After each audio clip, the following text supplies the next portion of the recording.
안녕하세요. 도마복음이 전하는 빛의 메시지 제 14강 진행하겠습니다. 오늘은 그 12절 살펴보겠습니다. 제자들이 예수께 말했다.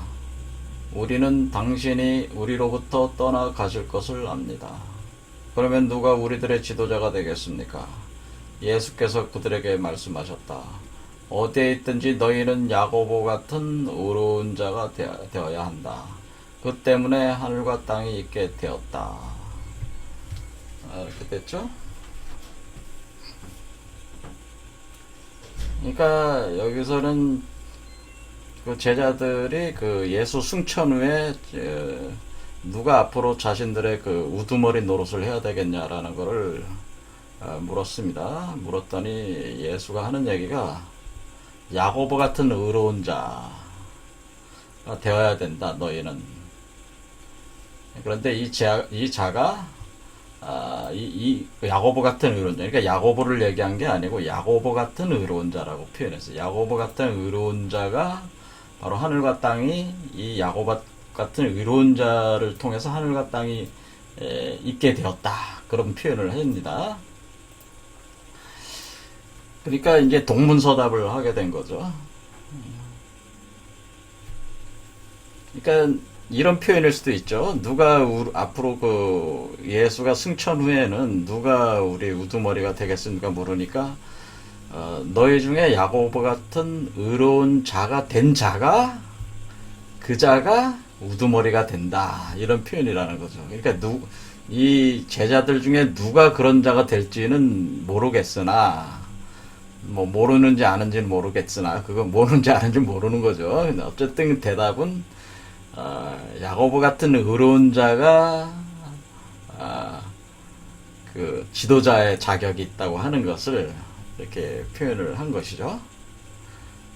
이게 누구라고 지칭은 안 했습니다. 그러면 이 야고보 같은 의로운 자가 누구냐면은 근데 이 야고보 같은 의로운 자가 사실은 이 제자들에 포함되어 있지는 않았어요. 야고보라고 불리운 사람들이 꽤 많았는데요. 성경에는 꽤 많아서 학자들의 견해에 따르면 한 5명 정도가 됐다고 합니다. 그러니까 이 5명 정도 되는 야고보 중에 어떤 야고보냐면은 의로운 자라고 불렸던 야고보는 요 사람을 얘기하는데 세인트 제임스라고 해가지고 야고보. 여기 제임스가 여기도 이제 제임스라고 돼 있죠. 제임스. 그러니까 이 야고보를 제임스로 이렇게 영어로 이렇게 칭합니다. 그러면은 요 야고보가 요 야고보. 그러니까 이 야고보는 의인 야고보. 그러니까 의인 야고보로 불리운 사람이 의인 야고보로 불리운 의로운 자니까 의인이라고 해야 되는 거죠. 의인 야고보라고 불리는 그 야고보가 있었어요. 그럼 이 의인 야고보는 그 예수의 제자들의 처음에는 속하지 않았어요. 그러다가 예수가 죽었다 부활을 했을 때, 죽었다 부활을 했을 때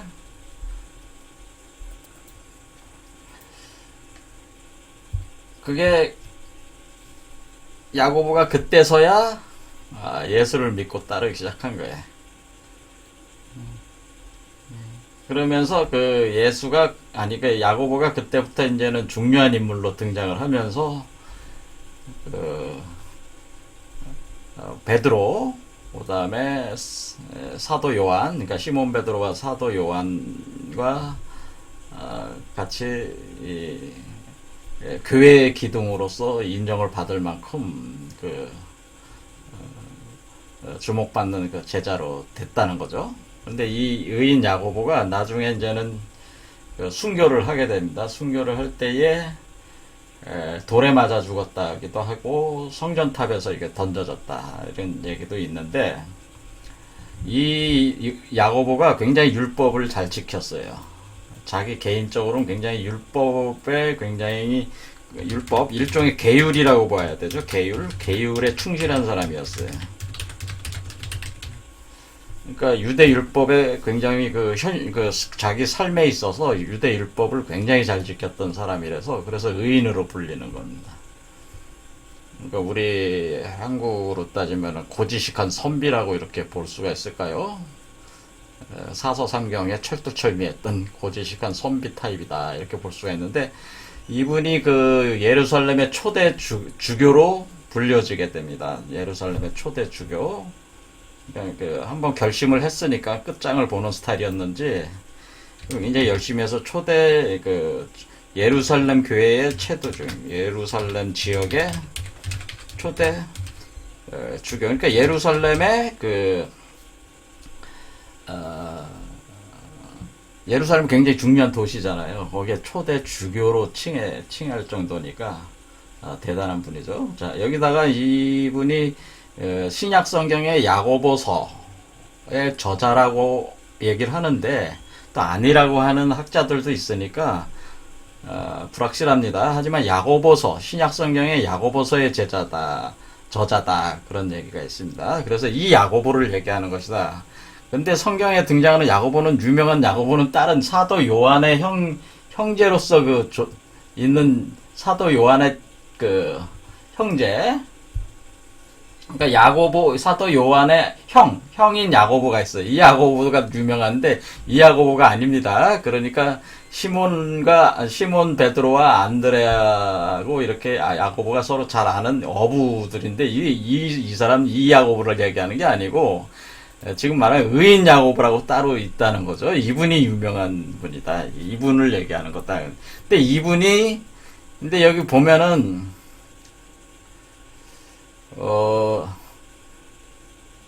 지금 이게 정황적으로 보면 떠나가실 것을 압니다 하는 거 보니까 승천 얘기를 하는 거 보니까 아마 부활을 해서 승천을 앞두고 있었는지도 모르죠. 이 상황 자체는 모르겠습니다.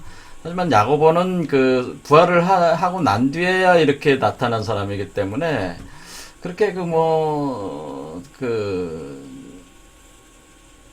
저기한 사람은 아니죠. 그러니까 충실하게 따랐다고 보는 사람은 아니니까, 그러니까 이때 이후에 된 거니까. 근데 이제 야고보를 빗대서 야고보 같이 의로운 자가 돼야 된다 이렇게 설명을 하는 거죠. 야고보 같은 의로운 자라는 것이 무슨 의미냐 이거죠. 그러면서 그 때문에 하늘과 땅이 있게 되었다 이런 표현을 한 거예요. 그래서 우리는 여기서 야고보가 중요한 게 아니고 의로움이 중요하다는 걸 알 수가 있죠. 야고보라는 사람을 빗대서 의로움에 대해서 설명을 한다 이거죠. 의로워야 된다. 그러니까 의인이라는 표현이 중요하다는 거죠. 의인. 그렇죠. 의인. 이 의인이 돼야 된다고 하는 걸 얘기를 하고 있다고 하는 겁니다. 이게 핵심이라는 얘기죠. 근데 이 의인과 율법은 또 연결이 돼 있다고 하는 겁니다. 또. 그렇죠. 율법을 잘 지켰으니까. 자, 그러면 이거를 이제 어떻게 풀어야 되냐면은, 이 의인과 율법에 대해서 사도 바울이 로마서에 잘 설명을 해 놓은 게 있어요. 그 구절들을 좀 읽어 보겠습니다.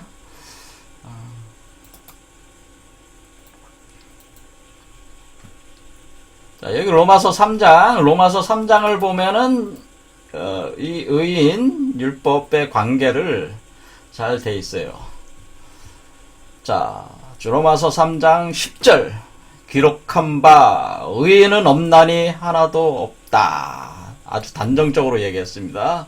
깨닫는 자도 없고, 하나님을 찾는 자도 없고, 다 치우쳐서 한 가지로 무익하게 되고 선을 행하는 자는 없나니 하나도 없다. 하면서 의인이 없다고 선포를 합니다. 사도 바울이 하면서 이렇게 의인이 없는 이유는 왜 그러냐면은 율법이 너무나 엄격하기 때문에 율법에 걸리지 않는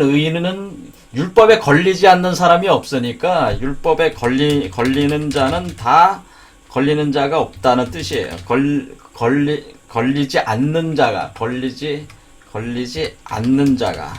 그러니까 율법을 갖다 들이대면은 한마디로 이게 뭐예요?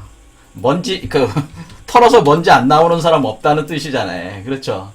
털어서 먼지 안 나오는 사람 없다 그런 뜻이에요. 그렇죠? 털어서 먼지, 이게 그 일반 말로 털어서 먼지 안 나오는 사람 없다. 그러니까 요즘에 그 검찰이 하는 행위가 그런 거잖아요. 모든 법을 만들어서라도 뭐 털어내는 거죠. 그래서 죄를 만들어내.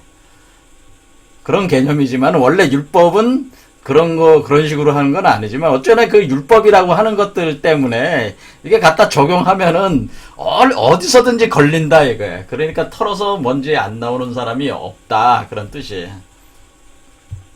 그러니까 이렇게 율법이 워낙 엄격하니까 의인이라고 부르는 사람이 있을 수가 없다. 그런 얘기죠. 그런데도 불구하고 야고보를 의인으로 부른 데는 이게 얼마나 철저하게 이 사람이 율법을 지켰다는 것을 알 수가 있죠. 그렇죠. 근데 왜냐면 이렇게 그 사도 바울이 이렇게 얘기하면서도 야고보를 굉장히 높였거든요. 그러니까 야고보가 상당히 그 율법에 충실한 사람이었다는 걸, 의인으로 불릴 만큼의 그 율법과 계율에 굉장히 철저했던 사람이라는 걸 알 수가 있어요. 그러면서 이제는 그 사도 바울은 뭐라고 주장하냐면은, 그러니까 털어서 먼지 안 나오는 사람 없으니까 이 얘기는 모든 사람은 죄인이다. 이런 논법을 전개를 하는 거죠. 근데 모든 사람이 죄인인데 그 죄인 상태를 예수에 대한 믿음으로 어떻게 되는 거예요? 의인이 된다 이런 표현을 써요. 의인이 된다. 그러니까 우리가 털어서 먼지 안 나오는 게 없는데 율법으로는 다 걸리고 그러니까 결국 죄인인데 죄인이 아닌 사람이 없어. 그러니까 예수가 그 창녀가 돌 맞고 있으니까 너희 중에 죄가 없는 사람은 돌을 던져라. 그렇게 하는 거하고 비슷한 얘기죠. 뭐 죄가 없는 사람이 어딨어. 다 똑같은데. 율법을 걸면 다 걸려. 그러니까 다른 사람에 대해서 정죄하는 행위를 하지 마라. 이런 표현이기도 해요. 예수가 그때 제가 얘기한 거는. 그런데 이제는 이 사도 바울은 그런 얘기를 하고 있는 게 아니고 모든 사람은 결국 죄인이야. 율법에 걸면은. 그런데 그 죄인이 아닐 수 있는 거. 그럼 어떻게 그럼 죄인 상태를 벗어날 수 있냐? 그러니까 율법으로는 벗어날 수가 없다. 왜? 다 걸리니까. 그러니까 예수에 대한 믿음으로 그러니까 예수에 대한 믿음으로 죄 상태에서 벗어날 수 있다는 걸 표현한 거죠. 믿음으로 죄 상태에서 벗어난다. 자, 믿음이라고 하는 것에 대해서 제가 과거에 설명을 했지만은 여기서는 그 일반적으로 여러분이 생각하는 그런 믿음이 아니에요.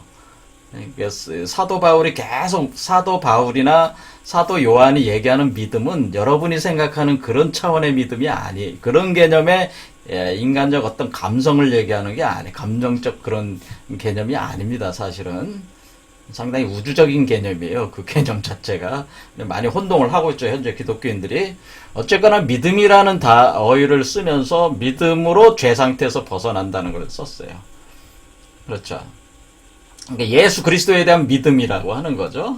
그래서 이 예수를 하나님의 그의 피로 인하여 믿음으로 말미암는 황화목 제물로 세우셨으니 이는 하나님께서 길이 참으시는 중에 전에 지은 죄를 간과하심으로, 그러니까 전에 지은 죄를 다 용서해 준다는 얘기죠. 용서를 해줌으로써 자기의 의로우심을 나타낸다 하는 거죠. 그래서 그런 어떤 이 죄사함의 행위 자체가 이런 의인이 되는 과정과 이렇게 매칭이 돼 있다고 하는 거예요. 그렇죠. 그런데 그 과정 자체가 또 하나님의 의를 보여주는 행위라고 하는 거예요. 묘한 얘기긴 하지만은 그렇게 된다. 자, 여기까지 하겠습니다. 지금은 믿음 얘기를 하려고 하는 게 아니고 의인 얘기를 하려고 하는 거니까 거기에 집중해서 들어가겠습니다. 자, 믿음의 문제는 나중에 또 얘기를 할 기회가 있으니까 일단은 율법에 걸리지 않는 자가 없고 털어서 먼지 안 나오는 사람이 없는데 모든 사람은 죄인이다. 근데 이 죄인 상태에서 벗어나는 것은 예수 그리스도를 통해서 그 믿음이라는 그 과정을 통해서 의인이 될 수 있다. 그래서 사실은 뭐예요? 믿음이라고 하는 것은 율법을 완성하는 것이다라고 하는 거죠. 오히려 그러니까 그러므로 믿음은 율법을 폐하는 게 아니고 여기가 그래. 율법을 폐하는 게 아니고 오히려 율법을 완성하는 것이다. 율법을 굳게 세우는 것이다. 율법을 완성하는 것이다. 이렇게 하는 거예요. 그러니까 결국 예수에 대한 믿음, 예수 그리스도에 대한 어떤 믿음이라고 하는 것이 그 인간을 죄의 상태로부터 벗어나게 함으로써 율법을 뛰어넘는 차원으로 사람을 승격시켜 줌으로써 오히려 율법을 완성한다. 이런 표현을 하네. 이렇게 되는 겁니다. 그래서 여기서 그러니까 의인이 되는 길은, 그러니까 그 의인이 되는 길은 뭐예요? 믿음을 통해서 의인이 된다는 거 하는 걸 알 수가 있죠. 믿음으로 의인이 된다 이 얘기예요. 자, 믿음으로 의인이 된다.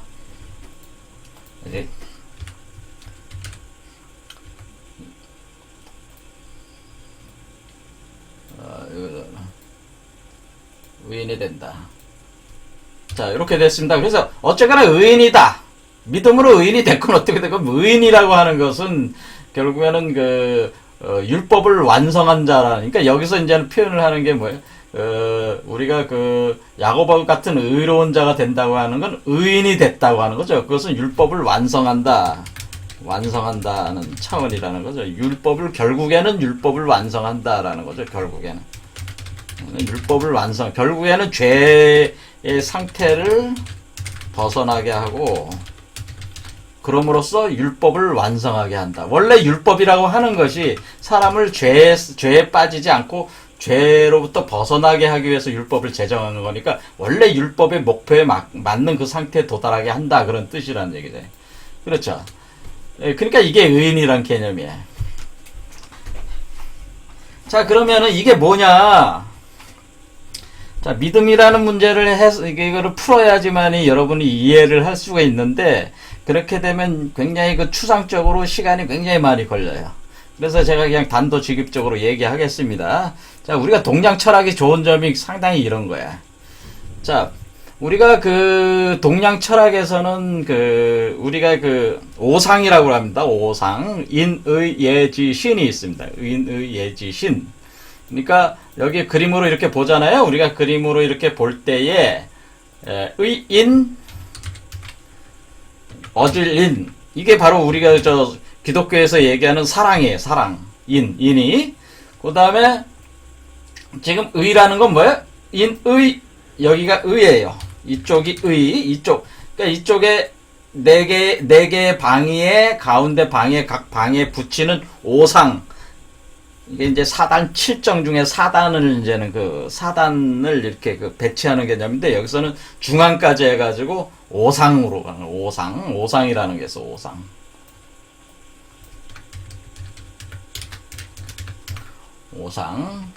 예, 오상이라고 합니다. 이것이 인의, 예지신. 이렇게 우리 덕목, 5가지 덕목을 이렇게 배출할 때 인의, 색깔을 좀 해서 좀 크게 해볼까요? 이쪽이 동쪽이 의인. 자, 그러니까 인은 동쪽, 봄. 아, 이렇게 봄의 마음이구나. 의는 서쪽. 아, 가을의 마음이구나. 의라고 하는 건 가을의 마음이구나. 아, 열매를 맺는 가을의 마음이구나. 의. 이렇게 표현을 하는 게 서쪽, 동쪽, 서쪽. 그 다음에 남쪽은 예. 아, 예라고 하는 것은 너와 나를 구분을 해서 뭐야? 예의를 지킨다는 건 뭐야? 사람들 간에 구분을 해서 거기에 맞는 관계성을 정립을 해서 예의적인 형태를 만들어서 사회관계를 만들어 나가는 거 아니에요? 그러니까 이렇게 예란 말이에요. 그러니까 불이라고 하는 것이 뭐냐면 이렇게 갈라치게 하는 개념이거든요. 그러니까 나눈다, 이렇게 분열을 시킨다. 분열을 한 뒤에 거기에 어떤 질서를 부여한다는 개념으로 예다, 이렇게 보시면 돼요. 이것은 예의다, 예다. 그 다음에 이쪽 북쪽은 지. 이거는 지혜의 샘물. 여기 물이 북쪽, 불이니까, 여기는 우리가 지혜의 샘물이라고 하잖아요. 지혜의 샘물. 해서 지. 그래서 여기 북쪽, 북방, 지. 그러니까 여기는, 지혜 지자. 이렇게 쓰겠습니다. 그러면은 우리가 그 믿음이라고 하는 것은 어디냐면 신, 인이 예지 신, 인이 예지 신, 신은 이거 중앙방이에요. 중앙. 이게 중앙에. 그러니까 신이 가장 중요한 거구나. 사실은 신을 기초로 해서 모든 게 움직이는 거예요. 사실은. 그래서 이게 성인군자가 되려면은 이 신이 중앙에 있어서 항상 믿음이라는 것이 전제를 한 상태에서 인이해지를 운행을 하는 것이 이것이 그 성인군자의 그 메커니즘이란 말이에요. 그래서 자, 여기 우리 성경에서도 계속 주장하는 게 믿음이라는 거잖아요. 믿음, 소망, 사랑이라는 거잖아요. 그렇죠. 믿음, 소망, 사랑 중에 바로 여러분이 보면 사랑과 믿음은 여기 나와 있죠. 그렇죠. 자, 소망도 나와 있지만은 그 해석하려는 건 아니니까 그냥 일단은 우리가 여기서 계속 믿음으로 말미암아 의로워진다. 또 하나 믿어야 믿음을 통해서 어떤 하나님이 우리 안에 거하게 된다. 그런 성육화가 된다. 그렇게 할 때 그 믿음이라는 것이 신이라고 하는 거예요. 이해가 되시죠? 그렇게 할 때 여기가 중앙이 신이에요. 신. 자, 신이다. 그러니까 여기서 믿음으로 말미암아 의인이 된다는 건 중앙토. 여기 중앙에 자신이, 그러니까 여러분의 몸 안에 신이 있어야지. 예, 이 나머지 덕목도 다 컨트롤이 되는 거란 말이에요. 원래 개념. 이게 동양 철학의 아주 중요한적이죠. 그러니까 이게 기독교하고 다른 게 아니야. 이게 개념이 같다고요. 이렇게. 자, 이해가 되시죠? 이렇게 할 때에 자, 이것을 단도직입적으로 이 얘기가 뭔가를 이해를 하려면은 제가 예수 그리스도가 성육화에 대해서 나오는 거라고 그랬잖아요. 그렇죠. 우리가 필멸자의 몸에서 불멸자의 몸이 나올 때에, 자, 나올 때 어디로 나온다고 그랬어요? 여기 오로 나온다고 그랬잖아요. 그러니까 예방향으로 나오는 거라고. 자, 나올 때에 요게 어떻게 돼요? 요게 말이잖아요, 말. 제가 요 말 나올 때, 인카네이션 될 때, 마국간에서 태어난 갓난아이라고 그랬잖아요. 여기가 오가 마국간에서 태어난 갓난아이 상태가 된다고 그랬죠? 제가.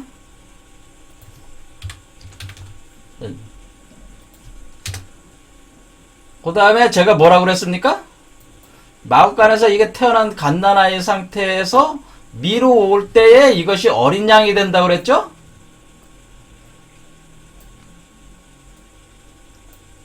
어린 양이란 말, 어린 양. 요게 어린 양이라고 그랬죠? 제가 어린 양?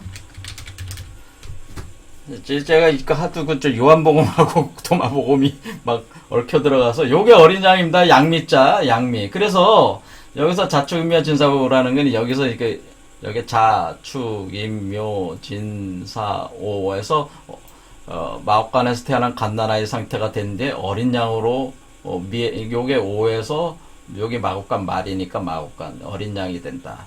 어린 양이 여기가 뭐냐면 여름에서 가을로 넘어가는 우리로 보면 뭐 환절기라고 이렇게 생각하는데 간절기. 그러니까 여기서 이 구간이 뭐냐면 결국에는 여름에서 가을로 넘어가는 지점이란 말이에요. 요 미가.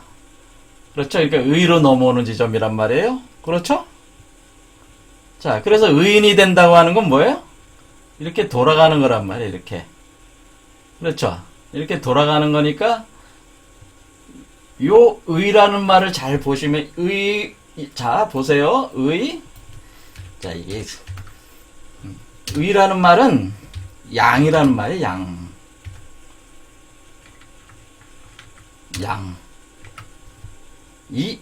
나 아자란 말. 내가 요 아래에 있는 게 나라는 뜻이야. 나 아자죠. 이걸 잘 보세요.